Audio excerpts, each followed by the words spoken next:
When it comes to living life, there's a lot to overthink, but I don't ever have to overthink my water. I've been drinking Smart Water for years and truly love its pure, crisp taste. It's vapor distilled through a process inspired by clouds.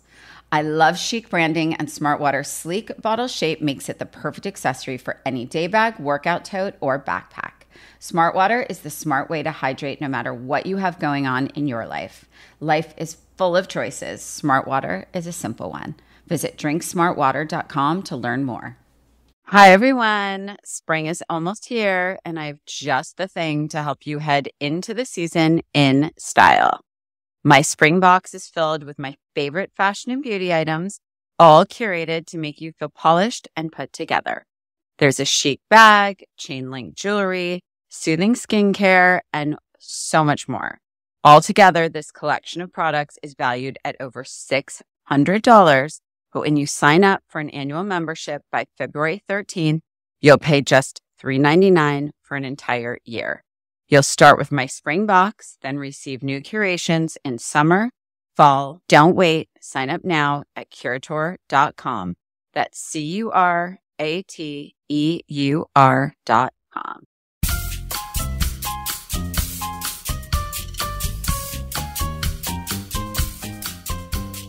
Hi, everyone. I'm Rachel Zoe, and you're listening to Climbing in Heels. This show is all about celebrating the most extraordinary superwomen who will be sharing their incredible journeys to the top, all while staying glamorous. So we're back this week with an incredible guest that I am so happy I got to chat with. In fact, I didn't want to stop chatting with Annie Lawless. She's the founder of Suja Juice and the now incredibly successful clean beauty line called Lawless. I personally am obsessed with it. Annie's story is honestly such an inspiration, and her passion for health, wellness, and beauty is infused into everything she does. I personally love her products, and Lawless Beauty is changing the game in the makeup industry. It's really for makeup lovers who are dying for a clean makeup brand that actually works like proper makeup. Annie and I found out we have a lot in common. I'm pretty sure we are soulmates now in common, and she's truly an amazing entrepreneur with lots of insight to share. So let's get started. Thank you so much for inviting me on. I have to tell you, my sister is a huge, huge fan of your podcast. Oh my God. Like, she listens to every episode. Really? So when I told her I was going on, she was like, oh my God, I can't wait. What's her name? And I thought that was Stephanie. Stephanie. Yeah. Is she a Lawless? Yes. Hi, Stephanie. Well, I have to meet her. I told her, tomorrow I'm going to be recording a podcast, because she was packing for a trip and we were going back and forth on different hats she should bring. And I was like, tomorrow I'm recording on Rachel Zoe's podcast. And she was like, I just listened to the one about New York Fashion Week. She knows she's everything. So cute. I love that. Yeah. Oh, well, I'm so happy to have you on. I'm also happy your sister loves it. And so we know that she'll hear this, which is great news. Yeah. Thank you for the shout out. No, of course. Stephanie, I can't wait to meet you. Well, okay. So first of all, I want to start off, I always like to just give a little bit of background, just why I started climbing in heels. And, I am surrounded by the most extraordinary women in my life, and in all different fields, from all different backgrounds. And, what I would perceive as them making it to the top of whatever they're doing. And I think everybody has a different measure of what success is for them, right? But I like to really talk about the journey of getting there. And the reason is, and climbing in heels, again, obviously very tongue-in-cheek, but I think women are dealt a different hand very often, or at least I know firsthand for me, and many of the women that I've had on the pod have been challenged in a lot of ways. And sometimes for being a woman, sometimes for a million different things, not being able to get investments, not being able to get in a certain room at a certain table because they're a woman or whatever.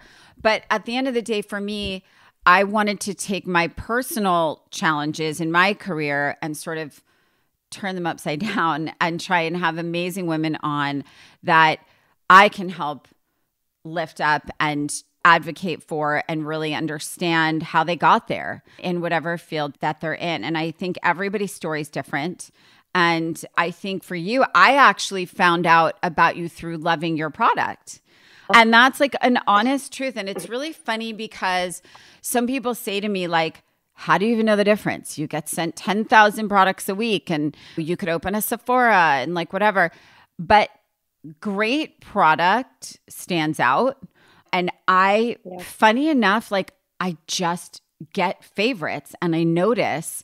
And it was funny because it must have been like a PR gift or something, right? And I got this beautiful set of like lip glosses and I want to say lip liners and whatever. And I opened it up. Yeah. And I opened it up. And our fans, Rachel, we probably sent you everything. It's the sweetest. And I started just using it because I love a lip. I go nowhere without a lip. I go nowhere without a lash or a lip. And I started using it and some of them were little. So I like put them in my bag. And then there was this great like lip mask and I started using all these things and I was like, yes. And I became obsessed. And I was like, what is this brand? Aww. Like, I need to know more. And I went into Sephora and I was really annoyed because I went to get my refills, like not my refills, but more. And they were like, it's online only. I was like, that is rude. And so I just ordered a whole bunch more. Like 2 nights ago at like 1 a.m. Oh my gosh. So we'll send you whatever you need. No. We will keep you stocked. I like to support. But I am a huge fan. I love the product. But I do want to first get into a little bit. I'd like to touch on sort of how you even became in this world. Like, where did you grow up? Like, how many siblings? What kind of kid were you? What kind of kid are you? What kind of kid were you? Are we all still kids? I'm a 3-year-old, so I feel like I'm more a kid than ever. I was at Build-A-Bear yesterday. Oh my God. And I think I enjoyed it more than my daughter. Listen, you have kids. I do. It's like you get to redo it all and it's just as exciting the second time around. And Build-A-Bear is everything. And when my kids would like run out and be over it, I'm like, no, I'm not finished. I'm like, wait, well, especially you. I bet you were putting the tutu, the 100%. hats, the shoes, 100%. Yeah. 100%. Yes, 100%. Okay, so tell me, where did you grow up? So I grew up in Phoenix, Arizona. Okay. I live in San Diego now, but I am one of 3. I'm the middle child. Okay. So that leads to a lot of like my personality traits. I'm very independent. I've always kind of like been a lone ranger doing my own thing because I think I always, I was ignored, I wouldn't say, but my parents. You're not the oldest and you're not the youngest. I'm not the oldest and I'm not the youngest. And my parents went through a really nasty divorce when I was in about 4th grade. And my mom went back to work full time and my dad was very absent. So I think that furthered this like very independent streak in me. Yeah. And I mean, I wouldn't change it for the world because I do think that really helped me cultivate a lot of the confidence and independence to go and do my own thing and be my own person because there was nobody helping me, telling me what to do. Like, you know, it was just me kind of on my own. And I think that was a really pivotal moment in my childhood that like, I think we all have these like muscles that we either use or we lose. And I think that really helped me like use this independent muscle of like being on my own and being comfortable with that, which I think is why now, even as an adult, I've always kind of had my own businesses, done my own thing. You know, I have like 2 really close friends. I'm always just kind of like, I know what I want. And I'm sort of like, I don't want to say isolated in that way, but I'm very, very independent. And I think that really comes from that time in my childhood. So interesting. That's really interesting because, you know, listen, I think as a parent of now a 10 and 12-year-old, you know, I see like my niece and nephew are in their 20s, right? And I see how kids come out into the world, right? They're born a certain way. We come in, like I'm a firm believer, we come in who we are. The way you are. And that part is not changeable in terms of like who you are at the core, right? Like you're a doer, you're a slacker, you're this, you're that, you're neurotic, you're not, you're free spirited or you're high strung. It's like that stuff to me is innate. However, parenting, in my opinion, is sort of like the molding of the behaviors and the teaching for when you are 0 to 18 or whatever, right? And I think a lot of that is modeling off what you live with, like from your parents, right? And a lot is sort of like, okay, I'm in survival mode. Like I'm the middle. I'm going to figure this out for myself. I'm not getting the attention as the older. I'm not getting the attention as the younger. But at the same time, I could tell you, I bet you if they did a study in Hollywood that some of the most successful actors are middle children. It is. It's a thing. That. It's a thing. It's like how everyone in fashion is Virgos. It's like it's a similar thing. And it's like you don't really do the profession because you are that. It's like it's almost like you all gravitate to the same thing because you have the same strengths, the same like pre-wiring that certain people thrive and certain people don't because they can't take that situation and like get the positive things that come out of a negative situation, and some people can. And so like the people that thrive on certain things, they all kind of end up in the same place because that place is the perfect thing for people that have either had those experiences or are pre-wired that way or have those characteristics of their personality. And I do think that middle children, and then layered with this whole sort of like really being on my own from my parents' divorce, just like kind of set the stage for me to always feel a little bit like I don't have to do things the way everybody else does them. Yeah. Like I'm not really part of the pack. Sure. I'm sort of like, I can do my own thing. I'm always doing my own thing and not feel that urge to like follow the same, you know, track that everybody else around me is doing. That's like a really big win for you.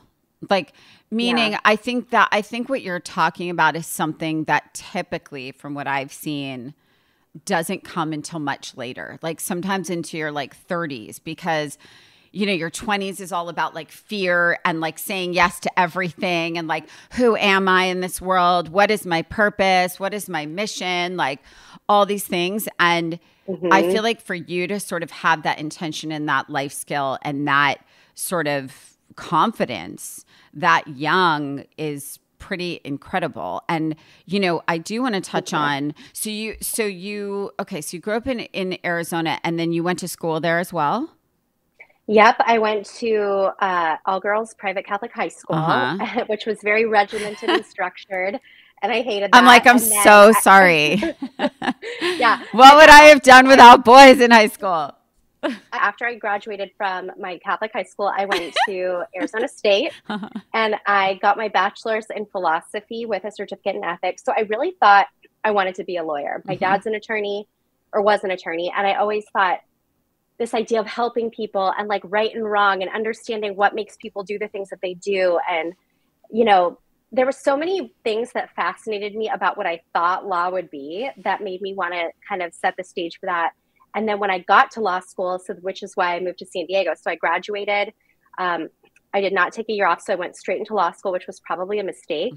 And I went to University of San Diego, and within like the first 3 months, I was like, oh, this is not what I thought it was going to be. This is not about helping people. I can't pick my case. There will be nothing that I like about this.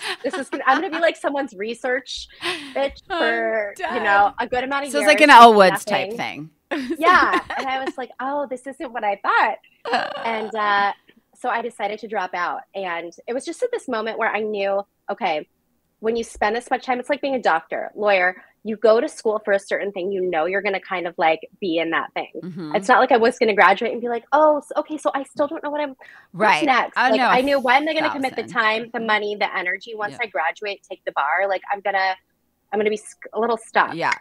So I was like, okay, this isn't feeling right to me. And it kept feeling not right. And I remember I was in the law library studying, and I had like the first real panic attack of my life out of the blue. It was like, I got heavy breathing, sweating, like through my shirt, sweating, like just couldn't find like my center brain of like, okay, get it together. And I was like, what's happening to me? I had a complete meltdown. And I just remember feeling like there was something so much bigger than me telling me this is not what you want to be doing. This isn't how you want to spend your life, your time, your energy.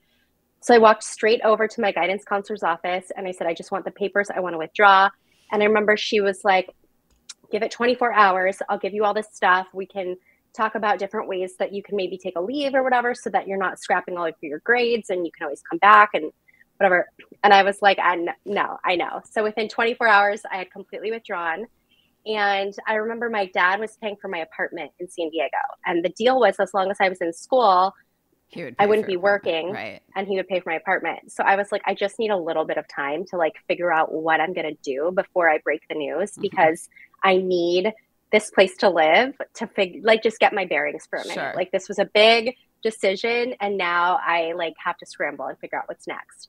So one thing that I've loved and always have loved is yoga. And I've done it since I'm 16 years old. When I got my license, there was a studio in Arizona that closed, but it was called At One. And I would go there every single day after school. And there was a instructor, Johanna, who like really resonated with me. And it was the first time in my life as like a teenager that I did something that I was like, wow, the way I feel when I leave a class is so different than the way I felt when I came in. And I kind of became just like drawn to this feeling of relaxation and calm and like clearing my mind and letting You're like, wow, this is new for me. Wow, this is how people can feel. Right. So I got really into yoga, and I just immediately looked at the most local yoga studio that I had been going to if they were hiring for any jobs. And they were like, well, we're only doing front desk right now. So I immediately applied for that, got the front desk job, did a yoga teacher training, did a 200-hour training, started teaching kids yoga, and just got more and more into it. And then the owner of that studio was having some health issues and certain things, and she was kind of stepping back. So I ended up kind of managing that studio.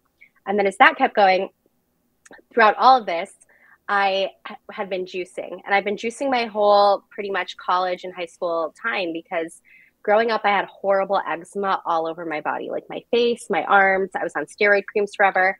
And it wasn't until like I was a teenager that a pediatrician recommended autoimmune testing. And she was like, you know, you're really old to be having this eczema. A lot of toddlers and kids have eczema, but they outgrow it. You know, there's all different types, atopic dermatitis, but like this is pretty chronic. And so she did an autoimmune panel because eczema is autoimmune. And it turned out I had celiac. And I had no idea what that even was. I didn't even know what gluten was. Like we're in I'm 36 now, but this is over 20 years ago. So there was no like Whole Foods, gluten-free breads, things like there is now where you can go to like 7-Eleven and find something gluten-free. It's just it wasn't like that. And so when I cut gluten out, my eczema cleared up within 2 weeks. And it was like this like huge light bulb moment for me that, oh my God, what we put in our bodies is directly correlated to how we look and how we feel. And we're never taught that. 1,000%. That's just, no one takes it seriously. No one takes it seriously. They don't. They don't believe it. And when you're a kid, like you eat what you like and you move on. You're not thinking, oh, these goldfish in my lunchbox are making me like have this. You never make that connection. And it was just this really big light bulb moment that gave me this passion for like, how good can things be? It's a lot of this is in my control. There are certain things that we're genetically predisposed that we can't avoid, but there's certain things like, oh, I didn't eat bread for 2 weeks and my eczema that's been bothering me my whole life went away. Did you grow? Amazing. Did you grow when you cut? Because it does affect your growth as well.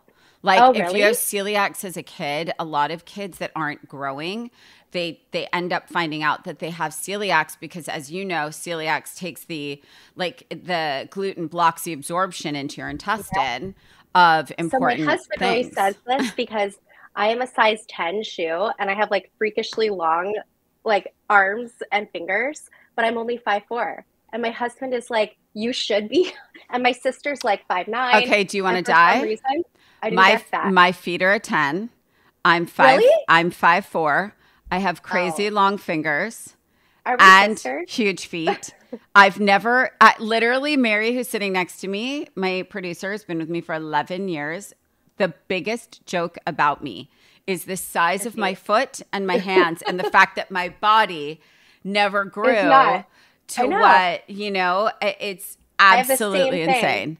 So I've never, and you understand my friends, but like I've been working with supermodels my entire life that are 6 feet tall with a size 7. And I'm like, what happened? Like, do I have celiacs? So like what? Those little feet. I have man feet. Why me? Babe, I can't, I'm dying. Like I'll try these on in a 40, sometimes a 40 and a half. And they're like, no, really? Same. Wait, I've never met someone else like this. I'm dying right now. I think we are connected somehow. Yeah, maybe you should get tested. Oh my God. I probably do have celiacs.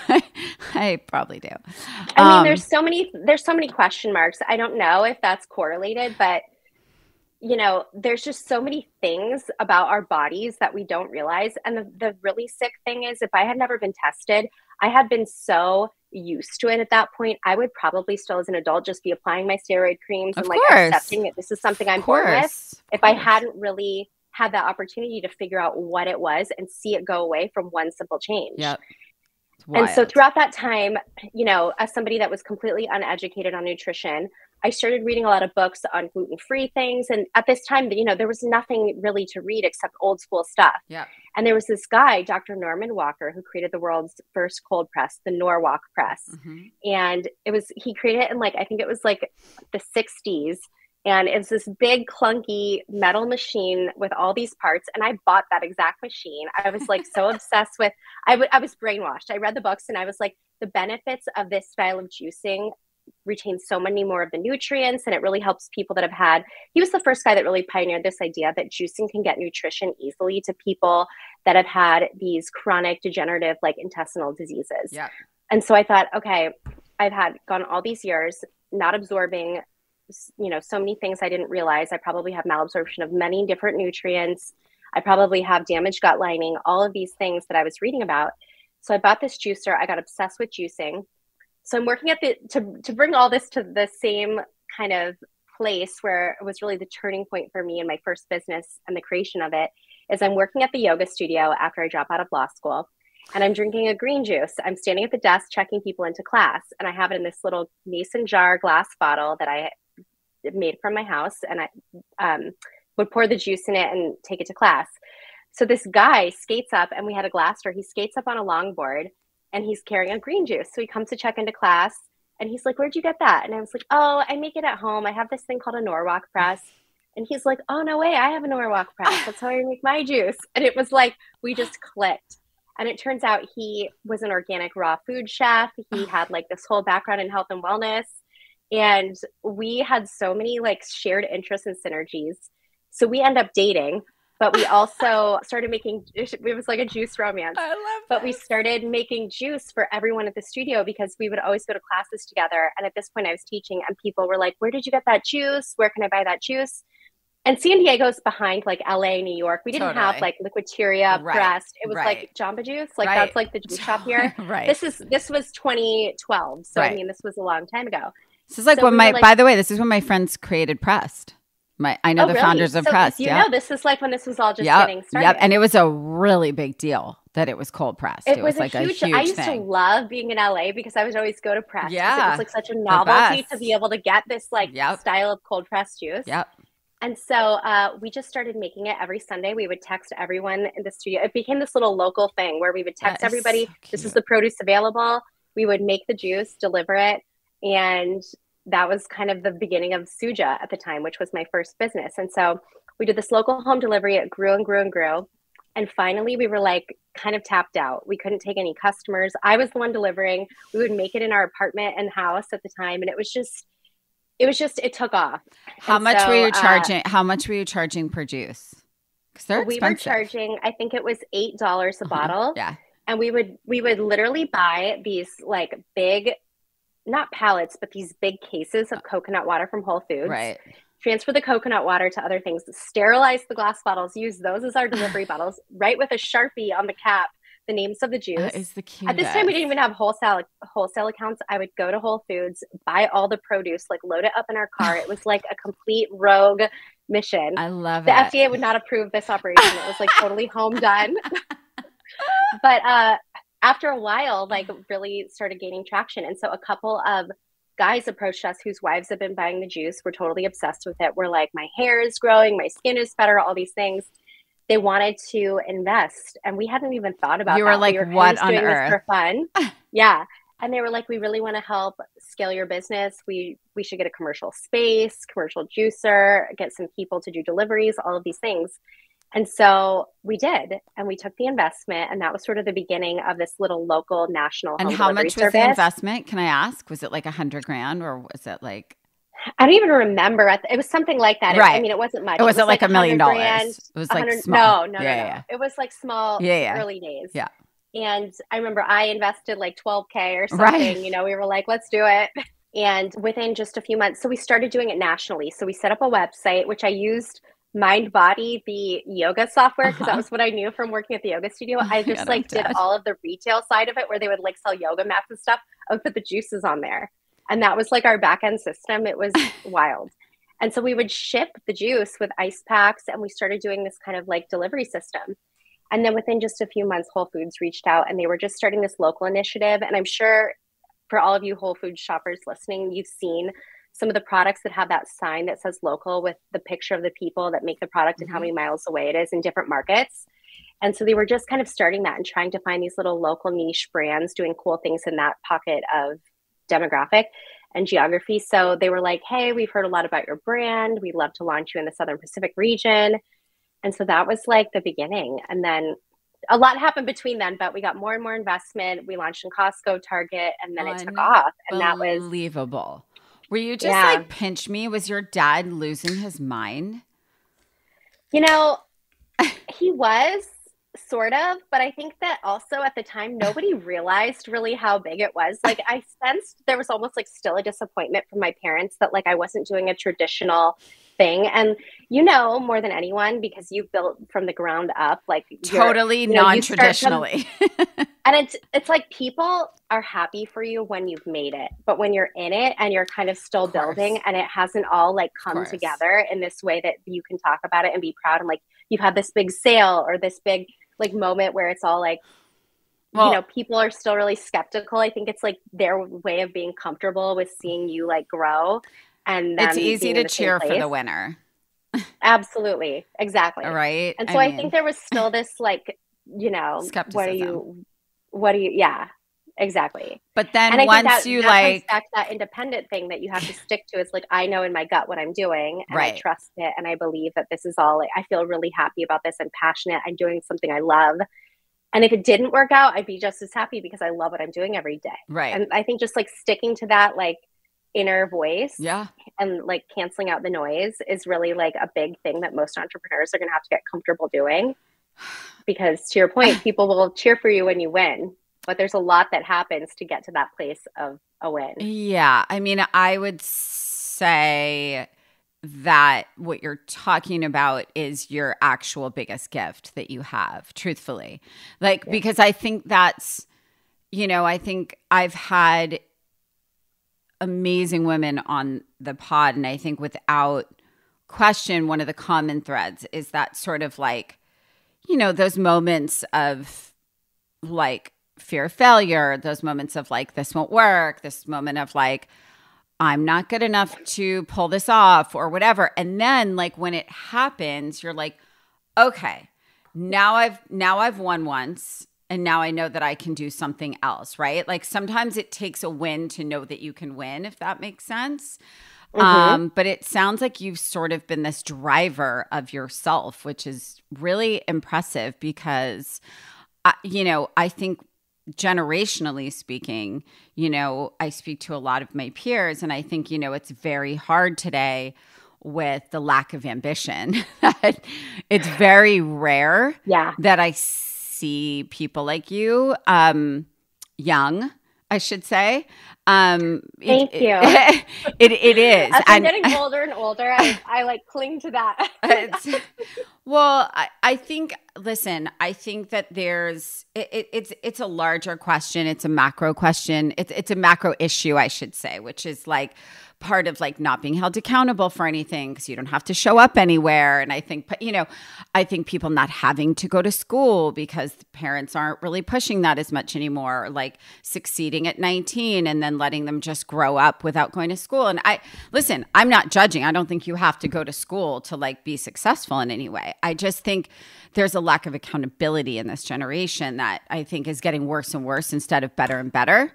So it's just, it's nice to kind of see that in you because you are very young and it's a really big deal what you did. Like, I don't think you should play it down like, oh my God, and people really loved our juice. Like, that's a really big deal and a really hard one to pull off, honestly, without backing and without, you know, like sort of someone like, hey, I'm going to start a juice company. You're like, no, I was actually making the juice and delivering it and like, it's pretty incredible. It's very, Well, very I think impressive. that's the other big differentiator in businesses that often work and the ones that don't is a lot of people, and to your point, a lot of young kids, I think, especially with social media, they see people like the Kardashians and all these people with this massive wealth and success. And I want to start a makeup brand. I want to do this. I want to do that because it's so easy from the outside looking at these people that are doing it easily. But those people, these celebrities, have people hitting them up all day long, wanting you to throw money at them to start these businesses. But the real businesses that make it are the ones that are so authentically and passionately rooted in something that makes people's lives better, because like you're solving a problem that you saw and you're trying to like fix for other people that might have the same problem. And I think that's really what is the missing thing with a lot of the younger generation, is because we have all this access and exposure to the world and seeing everything real time of like the insane designer goods and all the things that people have. But it's a highlight reel. Sitting at home, you're like, exactly. It's a highlight reel. It like wires you to believe, oh, I want that too. And look at her. She just easily got it because, she's posting all day. Right. And so like, I think that the reality of the work that goes into creating a real sound, steady, stable, value add business in the world is so much more than is what's really shown. And that's the disconnect between the people that, maybe a little older, that didn't have this like social media world where it all looks easy. Like if I just become a TikTok star or whatever, I don't even know what the kids are doing these days. I'm not even on TikTok, but like there's people that think it's just easy. They want the fast money. They want the fast success. They want the overnight thing, but all of that is so fleeting. When it comes to living life, there's a lot to overthink. Like most working moms, I'm constantly juggling my work and my family life, and sometimes all that decision-making is truly exhausting. But at least I don't ever have to overthink my water. I've been drinking Smart Water for many, many years and truly love its pure, crisp taste. It's vapor distilled through a process inspired by clouds and has added electrolytes for taste. The first thing I do when I wake up in the morning, every morning, is head down to my kitchen to drink water.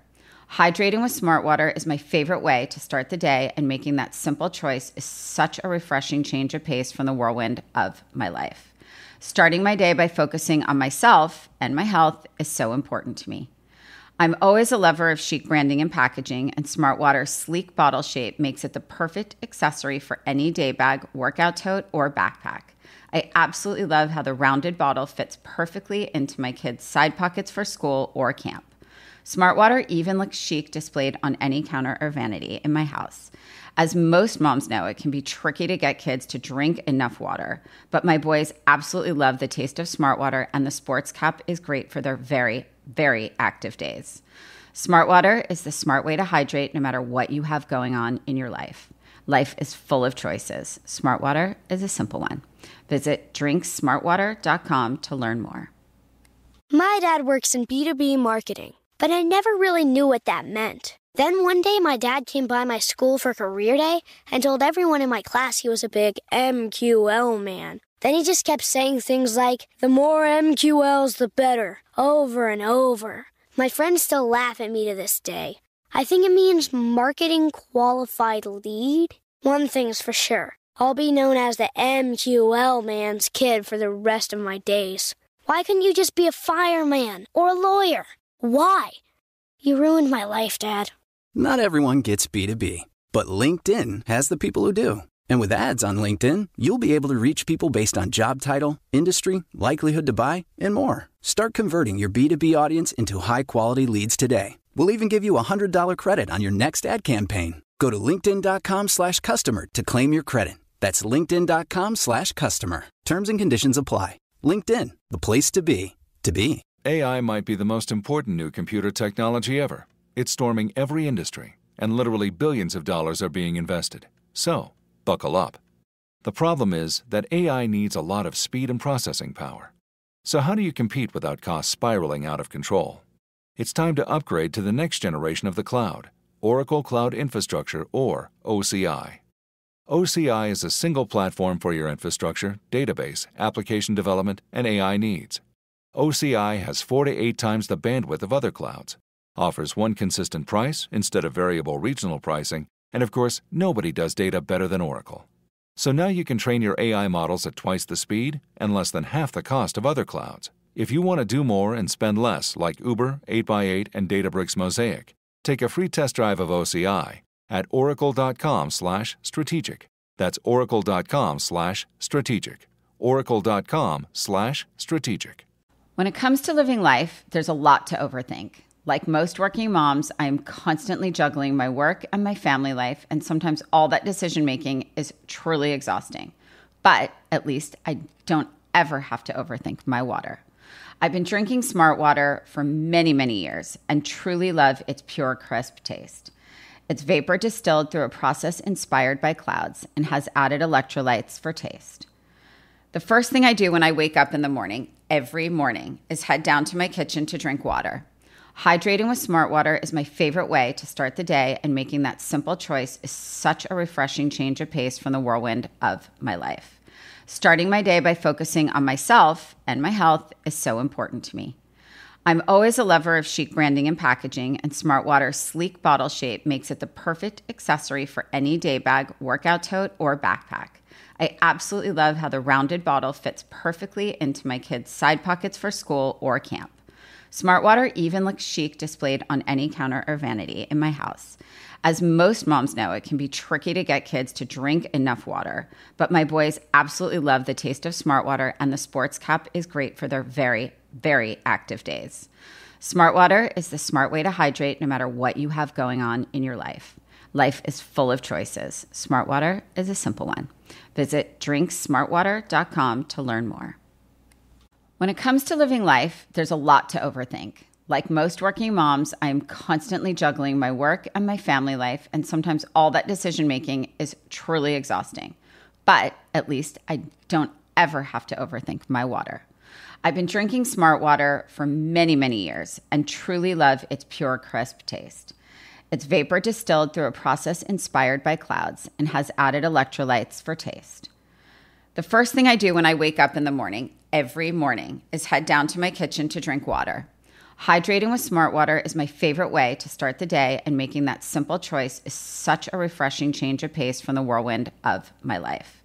Starting my day by focusing on myself and my health is so important to me. I'm always a lover of chic branding and packaging, and Smart Water's sleek bottle shape makes it the perfect accessory for any day bag, workout tote, or backpack. I absolutely love how the rounded bottle fits perfectly into my kids' side pockets for school or camp. Smart Water even looks chic displayed on any counter or vanity in my house. As most moms know, it can be tricky to get kids to drink enough water, but my boys absolutely love the taste of Smart Water, and the sports cup is great for their very, very active days. Smart Water is the smart way to hydrate no matter what you have going on in your life. Life is full of choices. Smart Water is a simple one. Visit drinksmartwater.com to learn more. And I think in my experience with both my businesses, I've always had success in doing something that was a personal need for me that I couldn't find. So I made it essentially for myself. But whenever there's a problem that you are trying to solve or something that you can't find, there's other people looking for that same thing. 1,000%. And then you realize you're creating something that adds value to the world with your unique viewpoint that people are drawn to because it's different than other things they've seen, and they want to be part of it. And so I think that that's also like the lesson I would share with anybody watching that wants to start a business is find something you really care about and that you're passionate about. Don't do it because money's in that space. Don't do it because you see a category booming and you see opportunity. Agreed. Don't do it because you see an investor approaching you with an idea and you want to just hop on do something that you love that like really is value add to your life, because there are going to be people like you looking for that same thing. Well, that's the thing I always say, because people always ask me how I built my brand, and I'm like, by accident. It's not, there was no master plan, and it's simply because basically what you're saying is, which I always scream from mountaintops, which is any brand that you're building has to be authentic to you. It has to be something you're so passionate about that you can live it, you can speak it, and you breathe it, and you think about it all the time. And it's the same thing what you're saying, which is the impact it has on you and your life. You know how many women that is going to impact, and men, you know? Absolutely. So I want to talk about, so you sold this business. Like, how did that happen? Because then when did you start Lawless? Because that's a whole different animal. Yep. So in 2015, we sold half the business to Coca-Cola and Goldman Sachs. Casual. And then Very casual. Very sorry. I'm sorry. Can you repeat that for me? You sold half the business to Coca-Cola and Goldman Sachs. And it was a very exciting time for sure. Like, I just remember being just like shocked. I had spent a lot of time in Atlanta at Coke with their marketing team, just figuring out like how they take a brand and bring it into their portfolio while still retaining that brand's, look and feel, and like the foundation of the brand and why people love it. And I think that's a huge thing that happens to brands once they sell. Yeah. Is they lose the identity. That soul. Sure. Of course. Absolutely. And a lot of brands sell that you love, and then you don't hear about them much because they like stuff the marketing channel and like spend $1 zillion to get out there and to build up this moment of like a big event and a sale and get investors excited and get buyers excited. And then once they sell, it's like, and then they're out. Let the business, they're out. Yeah. And that's especially with my business now. I mean, I'm still early days. I'm not sold, I'm not looking to sell. But when that time comes, like, that's something I'm so conscious of, having done this once before, is like retaining, especially because the second brand has my name on it. Like, this will always be my baby, and I will make sure of that. Like, nobody can change it for me. But yeah, that was a really big moment for me. And I remember I had 3 partners at the time. One was my ex-boyfriend, who still friends to this day. Same. We never had friction. He's a great guy. And we knew when we broke up, it was like, I met my husband, my current husband, because I delivered juice to him. So I had broken up with my boyfriend at the time. Yeah. And my husband ordered juice, amazing. And I was delivering, like I told you, I'd make the juice and I would deliver it. And I knocked on the door, deliver it to my husband. And then like, that was how we met. Before I even got back to my car, I think he emailed me and he was like, it was so great to meet you. I would like to order more juice. I bet he would like to order more juice. That is incredible. I'm dead. Yeah. Some people meet on airplanes. Some people meet in bars. You met delivering It's so juice. funny because now everyone meets on apps. And whenever I have like a younger like girl that works for me or something, like, how'd you meet your husband? I'm like, this will be totally irrelevant to you because I met him the old fashioned way when you like met people happenstance and I delivered him juice. Oh my God. I'm dead. But yeah, so I had no problems with him, but my other 2 investors, there had definitely become some friction because, to put it just, I guess, broadly, the brand really started to change to commercialize, which I was totally on board with. And I obviously wanted the brand to grow and thrive, but I also, there's a certain DNA that I was very, very protective of. And like, I remember by the time we sold, that some of the drinks just had such a different flavor profile and higher sugar content and things that I wouldn't even, it was just so deviated from where like the original recipe started, which was great. Right? Yeah. They were commercializing. And I just realized this is my time. Like I've done what I'm going to do here. I created something that I love. And now like, I've literally seen it like graduate. Yep. And it's time for me to go and find like something that I want to work on where, I don't want to sit and do desk sides with editors pitching juices that I won't even drink because they're just not like something that I would seek out. So that was when I realized, okay, what's next for me? And I started a YouTube channel, a blog, and I would just post makeup tutorials and like the other side of my passions. Like I loved fashion, I loved beauty. And it was so like old school blog days where you would write out a post and post pictures with it. It wasn't like it is now. I think Instagram was like just starting. And I started doing that. And what happened was I did a blog post because I love health and wellness, but I'm also like a beauty girl. And so I had switched over to clean skincare because Sephora was bringing in brands like Tata Harper and Tatcha and starting to really like talk about this clean skincare narrative. And I was like, oh, I should look at the ingredients in my skincare because I care so much about what I'm putting in my body and on my skin. And I started to really educate myself. And so I did this big blog post that I had switched over to clean skincare, and here were my top recommendations in each category. And then I got all these comments that were like, what are your clean makeup recommendations? And I was like, you know what? This is so silly because I'm spending more money and seeking out clean skincare, but then I'm putting all the same ingredients I'm trying to avoid back on my face 5 minutes later with my makeup. Like, I was using Giorgio Armani and Yeah. NARS and, you know, all the luxury brands that we love. Yep. And so I was like, I'm going to try some clean skincare or clean makeup brands and just see what I think. So I bought everything I could find at that time. It was not like it is now. Like now Sephora's built out their whole, you know, but it was like. Now you almost feel dumb if you're not buying clean. Don't you find that? Well, I'm such a yes and no. I mean, I'm such a like no compromises type of person. And I like, if I like a product, they need to make it clean for me. I'm not going to sacrifice. I'm not going to start using something clean just because it's clean unless it actually like works and is as great as my Chanel lipstick or, you know, like I love my products and that was exactly why I started my brand. So I bought everything I could find. I'm testing and trying it.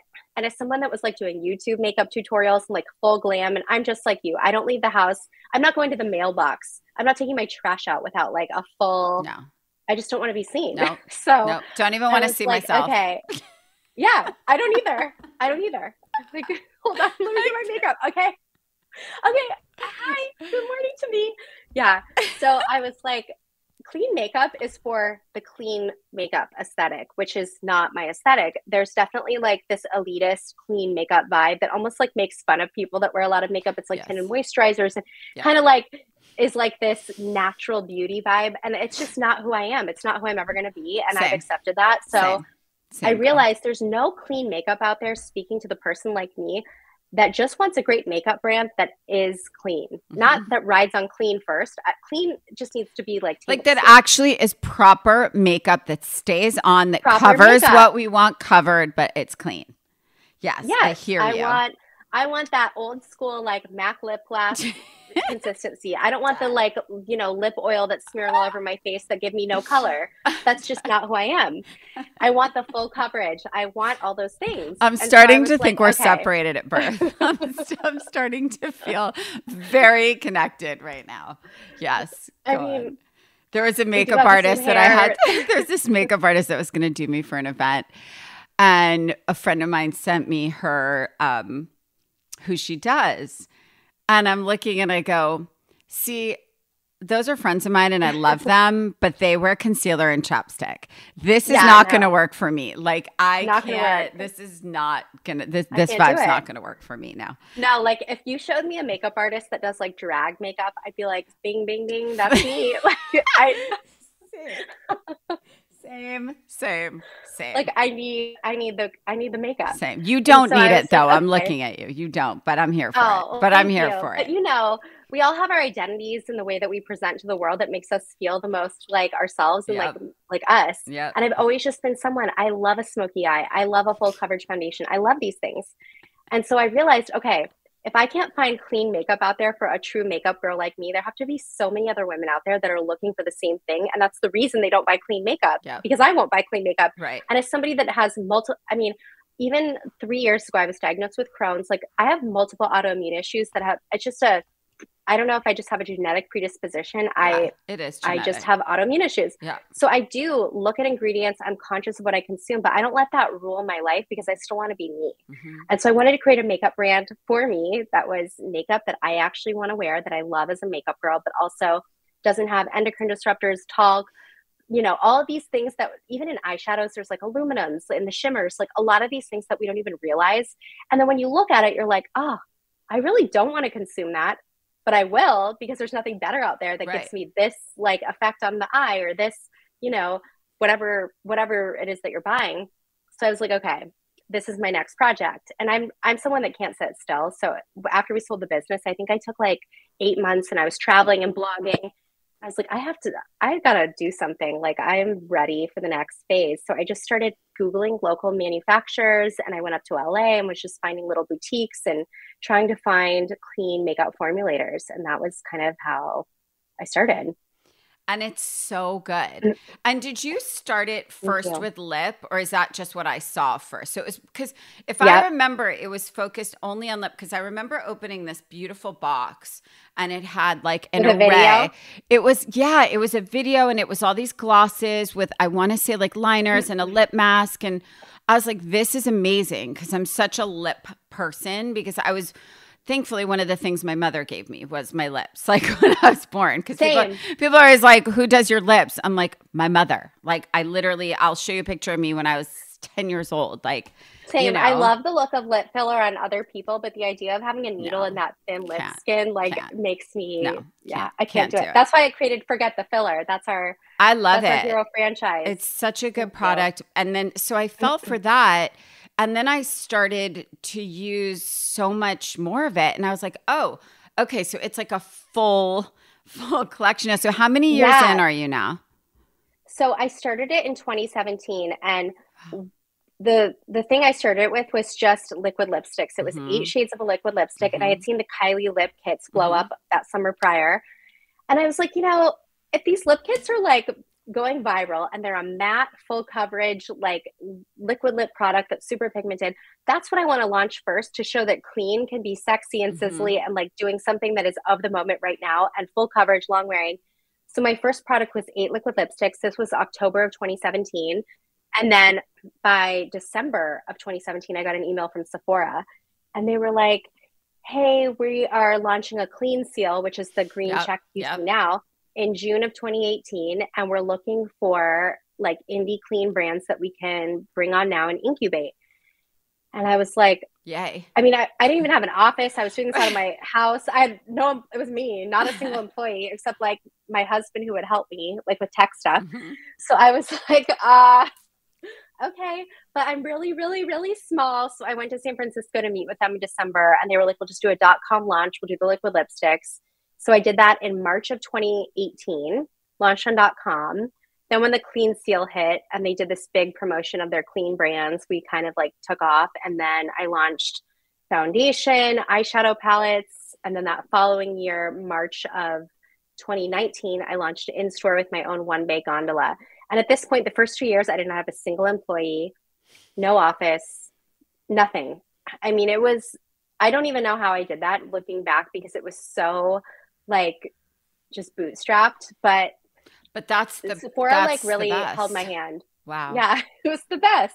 It was the best. And no partners, no investors. Like, there's something so nice about having that moment to really like set the stage for your own brand before other people get involved, and other voices and other opinions and other goals and motives. And it was really just, I'm doing what I want to do, how I want to do it. My next product launch is not dictated on industry trends, or it's like, what do I want next? Sure. What do I need in my collection? Okay, I'm going to do this. So it was really, exciting. Yeah. No, it's so really exciting. Great. It's so impressive, because it's like, I think being an entrepreneur in general is really, really hard, as you know. It just is, because there's no one to fall on. It's terrifying. It's you, it's your name, it's your brand, it's your baby, it's your everything. And there's a lot at stake. And, the fact that you did it once so successfully. And then I think, as many of the women that I've had on the pod, you learn so much that first time around, for better or for worse. You learn a lot. But it's like having a child. It's like, okay, you were beaten up a bit, but then you get back on. You're like, let's do it again. I'm crazy enough to do this again. See what it was all for. Exactly. And so now you're here again. I think the sky's the limit with this one.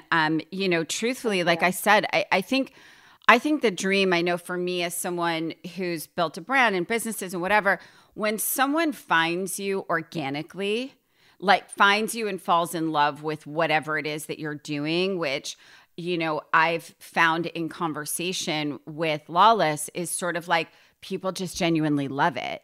And, I knew it was clean second, because I didn't become clean. I love to hear that. No, it's true. I didn't become a clean beauty person until I was pregnant with my first son. And then all of a sudden I was like, oh my God, I can't put any chemicals. I can't eat any chemicals. I can't touch any chemicals. I can't put any on my body, in my body. Yeah. And I've pretty much, I've stayed that way for the most part. Like I would always opt for clean. It's not to say that, of course, I don't use like my favorite makeup brands, or I'm not like, I don't say to makeup artists, like, don't touch me with that, whatever brand. Yeah.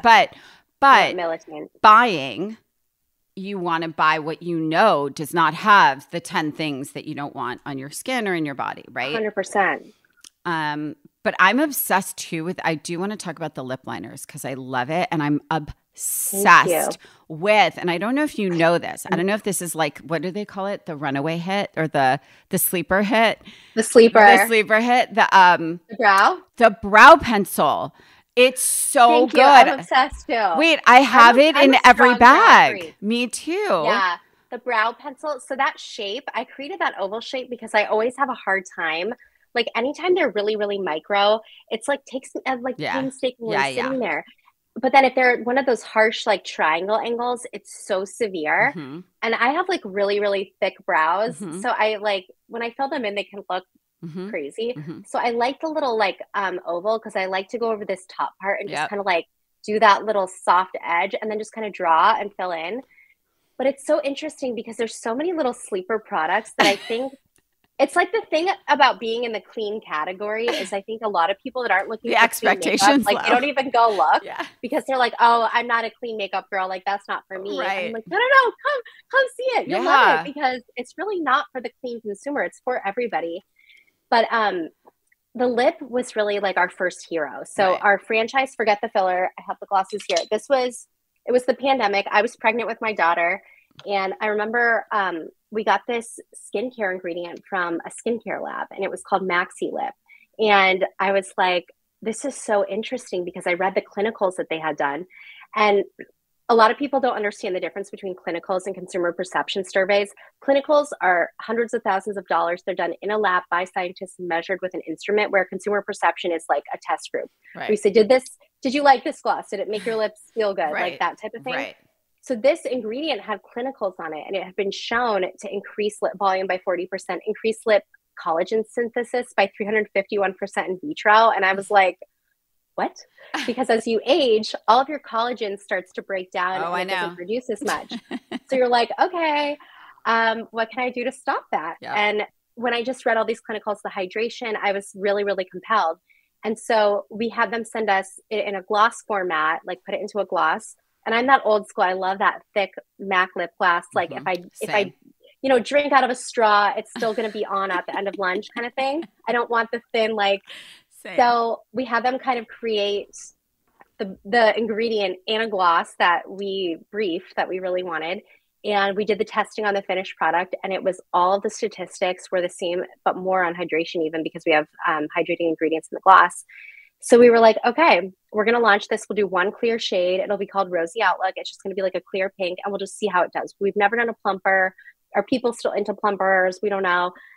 Two-phase lip injection, that whole thing kind of owns the market. Nobody might care. It took off so fast. Oh I remember our opening order was like 15,000 units. We sold out immediately. We did a booster order for 5, a booster order for 10, a booster order for 25.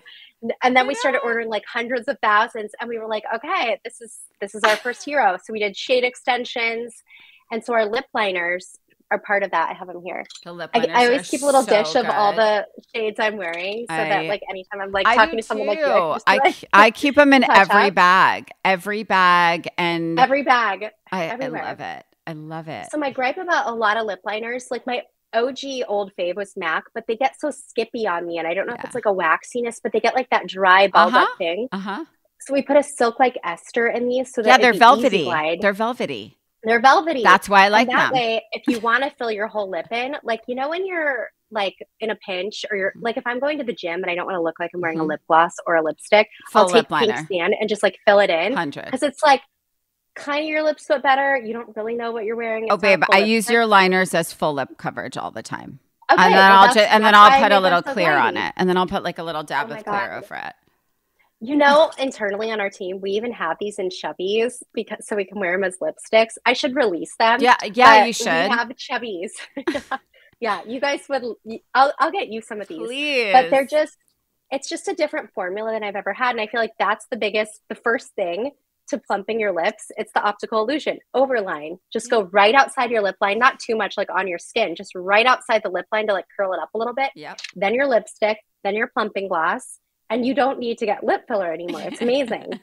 And so that was like our first real hero. And since then we've launched lipsticks. We've done multiple shade extensions, all the things. Lip mask. It's amazing. Honestly, I'm so impressed with you. And I genuinely love the product so much. So you're growing very quickly by need. But like what scares you? Like does anything do you ever sort of say like, oh God, like I cannot believe the Kardashians just launched another product, or like, and do you ever worry about that, or do you stay in your lane and like blinders and like don't look, you know what I mean? Like what's your approach to, a lot of people get very anxious about competition or, you know, just a popularity contest. You know, and I don't know if that affects you or not. I mean, I would say my theory on that is the product speaks for itself and you don't have to worry. But I mean, how do you feel about any of this? I'm curious. You know, that's a really great question. And I think the biggest thing I always remember is there's no other me. Like there's no other Rachel. Right. There's a million stylists, yep. but there's a reason people worked with you. And I think like it just makes me so unbothered and so happy for other people, because the bigger the categories grow, the bigger other people make loss, the bigger it's like you're validating what I'm doing. So like, I hope that this like becomes like big VCs that want to come and buy beauty brands. When I see another beauty brand get sold, or another beauty brand that's like crushing it, launching similar products to me, I know that they're only increasing the appetite for what I'm doing, because they're proving that this is something that people want and we're killing it. So like, take a look. Take a look, industry people. This is where it is. So I always look at it like that. And I also just feel like there's such a unique viewpoint. Like I'm my own secret weapon and you're your own secret weapon. A lot of beauty brands exist where you have no idea who makes it. There's like a name of a brand, but who's behind it? Who's doing this? So your unique stamp and viewpoint on things that you're creating and the brand that you're creating and your voice and the reason that people feel connected is nothing that can be replicated. Every brand's going to have their own version of that. And so I don't ever really worry about that, but that also just goes back to, like I told you, I'm kind of always just been an independent, like lone ranger type where I just kind of do what I'm doing. And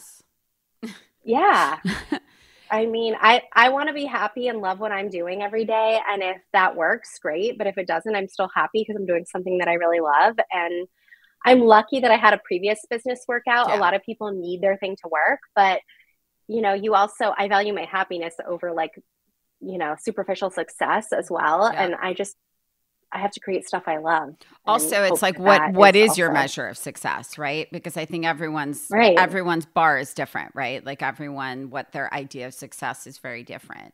And I think if you're successful and you're happy, like I think success is being happy in what you're doing and obviously winning at it, but you don't have to be the like $5 billion brand. Like, you know what I mean? It doesn't, as long as you're doing what you do and people are responsive to it and you love it, it's like, it's a win. Yeah, absolutely. And people there's something when you're doing something that you love and you're passionate about it, there's something about that people are gravitating to because they can sense that like true authenticity that they can't get from other brands. So my husband always says this, but like, if you do something you love, you will be successful, but don't do something to be successful because you won't love it. It's true. And I think that makes so much sense. Like if you just do what you love, you probably will end up being successful at it because you're going to put more energy and passion and drive and like uniqueness into it than you would of anything else because you're obsessed with it. It's true. I say that all the time. I've said that since I was 25 because it's the only thing that's ever driven me is the love for what I do, because otherwise you give up. You can't work this hard at something you're miserable doing, right? No, you have to be obsessed. You have to be obsessed. Well, I'm so impressed with you. You're such a force. Likewise. I'm so happy you came on. By the way, I love both of your businesses. So good for you. So impressive. And, you know, I hope our listeners really took a lot away from what you've done, very brick by brick, the old-fashioned way, which I firmly believe in. And, you know, I'm going to be rooting for you over here. Thank you so much. That means so much to me. I always feel so awkward when I do podcasts, but when it's conversational and I actually like relate to the person I'm talking to, it's so much fun. Aww. And I feel like I could talk to you for hours. So thank you for having me. I'm so honored. No, I can't tell you. Such a pleasure. I'm very excited for what's to come. And I love Lawless. I have it all over my face. So okay, send me your wish list. Oh my God, stop. No way. I like buying it. Care pack. I like supporting it. It's that time in the show when I answer 2 listener questions. So let's see what we have today. Okay, what has been your favorite award season look so far? I'll be honest with you, I loved the looks at the BAFTA Awards this past weekend in London more than I have loved anything thus far in the US. I will say, I believe J-Lo wore this incredible Tamara Ralph Felicia Couture, this pink, gorgeous confection with a big coat, cape thing over a pink dress to the Golden Globes, I want to say. And that made me really happy for the love of glamour. But I haven't really been completely blown away by too much thus far. So Lily Collins at BAFTA this past weekend. Okay, second question. Congratulations on your anniversary. What's your secret for a lasting relationship? I mean, try not to kill each other. No, I'm just kidding. My secret for a long, you know what? I will always give the same answer because I think when I break down how long we've been together, which has been more than half my life, the one thing I would say in good times and bad, I never have not trusted him. He doesn't ever lie. Roger never lies. I never worry about where he is when I'm not with him. I never worry he doesn't love me. And he still tells me I'm the most beautiful woman in the room. And whether I believe that or not, it's still nice to hear 400 years later. But truthfully, that's it. And I think at the end of the day, your husband or wife, they have to kind of be your best friend and they have to be your safe person. And even when you're not in the mood to talk to anyone and whatever, they just have to be okay that you're not in the mood to talk to them. And I think that's sort of it. It's giving each other space when you need it. But again, first and foremost, trust, because you can't ever put enough money on that word, truthfully.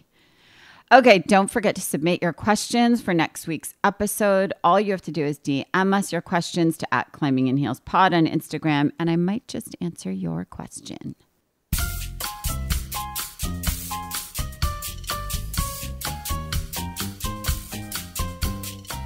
Thank you so much to Annie for being on the pod today. Suja Juice and Lawless Beauty are both such massively successful brands. It's incredibly inspiring to hear her story and how hard she's worked, literally step by step, brick by brick. But to me, I think what's most impressive, besides the fact that she's already built, literally ground up, from her kitchen at a juicer and delivering juices, a business she founded with a guy that ended up being her boyfriend. And then she actually met her husband delivering juices to him, which I love, pre-dating app phase. And such a great love story, but more importantly, her passion for what she does, both with Suja Juice and now with Lawless, you really see it. And I think that the biggest takeaway is to build a successful brand, and twice, I have to say, authenticity is key. And it's something that I will scream at the top of every mountain that I can. For everyone who comes to me or who listens to the pod because they're pivoting or they're trying to start a business and they're failing or they feel like they're failing, the reality of it is you have to love what you're doing. It has to be something that's filling a void in your life, in other people's lives, something that really needs to be built for the greater good.